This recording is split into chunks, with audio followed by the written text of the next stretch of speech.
right? Or three key things that come out of this. So the first one I wanted to talk about was the various tensions that we've been discussing as a group that relate to working in this challenging space of sustainability, environmental challenges, climate change, wherever we sit.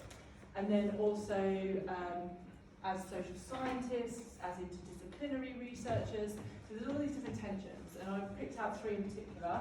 I'll confess there was a fourth, which came into my head in the tea break. By the time I got back here, I have no idea what it was. So if it comes to me while we're talking, I'll raise it. So the first one is around science communication, social science communication, and some of you may have heard this already, but this is the idea of the dialogue versus dissemination dichotomy or tension. So when we engage in knowledge exchange and or impact and various kind of publicising our findings, are we just talking at, which is the dissemination, or are we engaging in genuine dialogue? And knowledge exchange probably isn't the hardest version of dissemination. Maybe it is. But knowledge exchange happens along that whole continuum. There's various different forms, and each brings its own set of values and challenges. So that's one of the tensions in the room. Another one was around this notion, I think Steve picked up on this towards the end of the day, around are we these informed agitators, are we the disruptors, are we the critical friends going, have you thought about this? Yes, but also have you thought about this?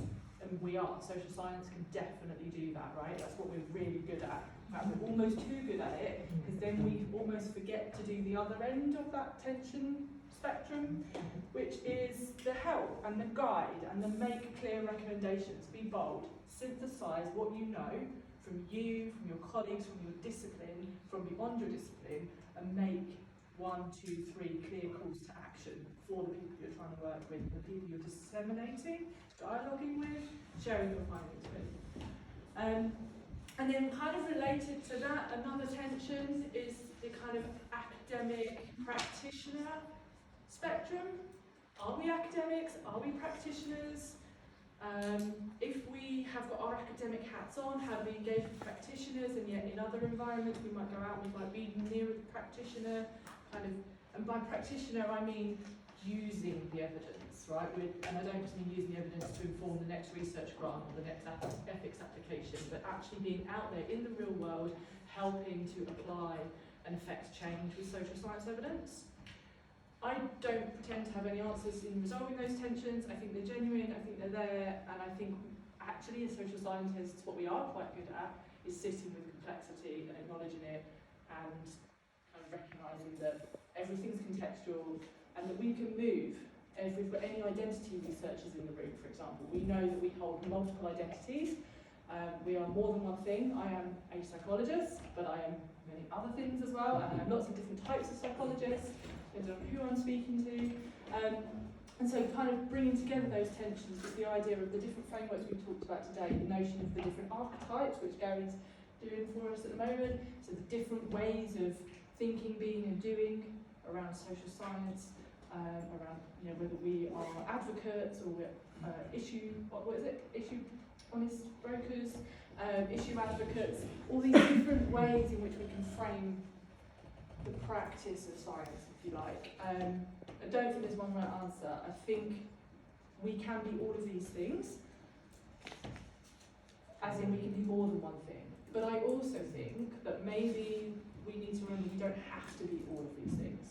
Actually, we can choose to wear lots of different hats and move about the space, or we can choose to wear one hat and make it a really grand, fancy hat that nobody else can rival, and what we bring to the table is the incredible hat. And other people just wear lots of hats and shape-shift and move around. So, yeah, so that's one of my things, is there's, and so then drawing on from this notion of different archetypes, different roles, different types of being a social scientist and having different identities. Earlier on when we were talking, I can't remember exactly what it was, but something someone said made me think back to Peter Lafort's talk yesterday about networks, right at the beginning of our winter school. And this notion that he was sort of explaining about how a network is not just a collection of things or people or entities. The network is more than the sum of its parts. The network is the value and the ways in which value is moved about out through the network. And it's quite an abstract thing, but it kind of crystallised for me today. And I drew a really bad network, but I'm going to put this back up. But it made me think, the idea is that value moves through networks via nodes, which is a bit abstract. Value can be anything, right?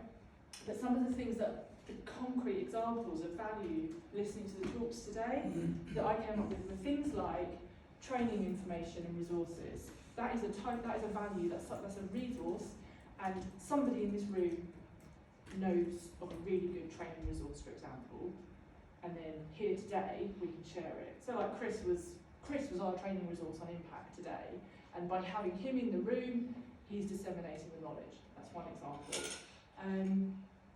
And then there are other ways, so things like research outputs and research questions, so thinking about impact, you've got the sort of knowledge, basically knowledge flows. Knowledge is another type of value, and knowledge flows through networks, and it can kind of coalesce through hubs and spokes and go back out. There's lots of different ways. It's probably better if I had a diagram up. I'll come and have a look at it afterwards. And then the other thing was around skills and competences. And again, these are things that are they're within networks. So, as a specific example, Birgitta has a certain set of skills and competencies. I have a different set. On her own, she can do certain things. On my own, I can do certain things. If we bring us together, we can do another thing entirely. We're amazing. Huh? We're amazing together. Absolutely. On our own. And it's the same with every single one of us in this room. As we come together, so whether it's just over these 3 days, there are going to be interactions that otherwise wouldn't have happened, and hopefully learnings that otherwise wouldn't have happened. And so to me, that's quite a nice way of thinking about values, the ways in which knowledge and other types of value move through networks. And the last one was about competencies, and it sort of ties back to this idea of different roles and different identities, because we don't have to have all of the identities. I don't have to embody all of those 4 archetypes, or all of the 4 different types of knowledge producers. All I need to do is figure out who complements me and find them, and then we interact and share and so on. And the other thing is around competencies. We've had discussions around competencies, and I've had discussions with other people around the room, sort of out and about, around the ways in which academics are kind of measured and appraised is often around technical skills, research skills, teaching skills, admin skills.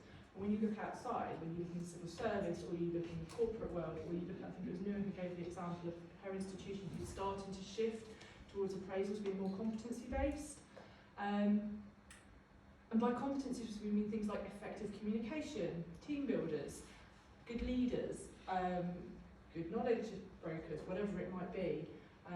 So it also made me think of the Competencies for Researchers framework, which is by VITI. I don't know if any of you have heard of this organisation. I'll put the link up.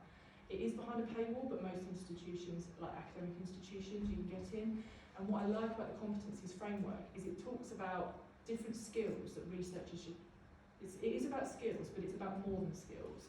And it breaks things down by career stage. So an example would be like public engagement. What does public engagement look like when you are doing your PhD, or you're a few years post-PhD, or your mid-career, or your professorship? So the example I was saying to Birgitta and Kate when I was explaining it is like, I don't need to think I'm not good at public engagement because I'm not on the BBC, because I am not Professor Brian Cox and Professor Alice Roberts, right? They've been doing this for 10, 15, 20, 30 years. So it's okay to, I suppose what I'm trying to say is when you're doing your PhD or you're in your early postdocs, the people you compare yourself to are these really high profile people, not just BBC people, but like your professors or your supervisors or like the head of your research group.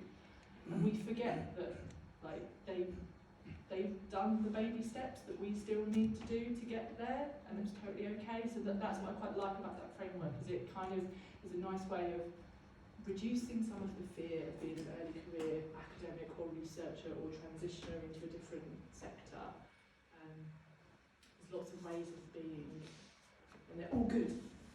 Can you just repeat the name? Sorry, Yeah, I will. VITAE. It's VITAE, it's VITAE, and I've got it written down, and I'll put these all back up. So that was it really. I went on a bit longer than I intended. It was just to kind of draw together some of the things that we talked about. So there's value in networks, including all of you in this room. I think there's value in thinking about competencies, whether it's competencies specific to sustainability, and we talked about whether they could even be rebranded as competencies from researchers or competencies from other organisations, and then also just acknowledging the tensions in all of this. So that's it. I'll hand over to Kate, unless anyone's got